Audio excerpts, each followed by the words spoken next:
বিজ্ঞপ্তি আমরা প্রকাশ করছি, এটা কিন্তু 5ই আগস্টের পর আমাদের পেয়ে যাওয়ার কথা ছিল, কিন্তু আমাদের আর এক ভাই নূর সেটা সেদিন নিয়ে গেছিল। নিয়ে যাওয়ার পরে আমরা আমাদেরকে কিন্তু ওই দিন মুশিউজ্জামান ভাই এখানে ছিলেন, ভাই ছিলেন। ওই সময় কিন্তু কমিশনে আমাদের কথা দিয়েছিল যে পরের দিনই দিয়ে দিবে, মনে আছে কিনা? আমাদেরকে পরে মানে যেদিন নূররা নিবন্ধন পাইলো তারপরের দিনে আমাদের দলের পাওয়ার কথা ছিল, এবং তারা কমিটমেন্ট দিছিল, আইনি মতামত দিছিল।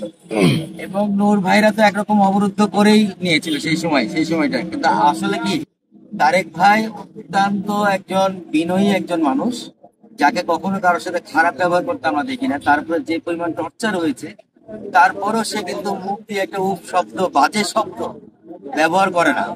আসলে এই দুনিয়াতে বলে না যে ভালো মানুষের খাওয়া নাই, তো এই দুনিয়াতে আসলে ভালো মানুষের কোনো জায়গা নাই, স্থান নাই।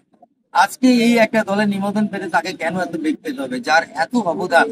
এই এই যে এই একটা আন্দোলন হলো 24-এ, আমি আপনি বলে না, স্বয়ং তারেক রহমান যিনি, উনি পর্যন্ত ওনার অবদান স্বীকৃতি দেয়। এই ছাত্ররা যারা, উনি তো নিজেই বলেছেন যে এই ছাত্ররা একদিন তার অর্থের, তার সাহায্যে তারা এখানে বিভিন্ন রকম ভাবে সার্ভাইভ করে গেছে, ঠিক কিনা কথা? অথচ সেই লোকটাকে আজকে এভাবে করে দাঁড়ে করতে হবে, যেখানে তার সমস্ত ডকুমেন্টস রেডি। একটা দল পাওয়ার জন্য যদি ডকুমেন্টস না থাকতো, আমরা বলতাম যে তারেক ভাই পরের বারে আমরা ট্রাই করি সবাই মিলে। কিন্তু যেহেতু ডকুমেন্টস তার সবকিছু কমপ্লিট, তার প্রত্যেকটা জায়গা আছে। আরেকটা কথা বলি, আজকে হয়তো ওনারা আপনাদের সামনে বলতে পারে নির্বাচন কমিশন যে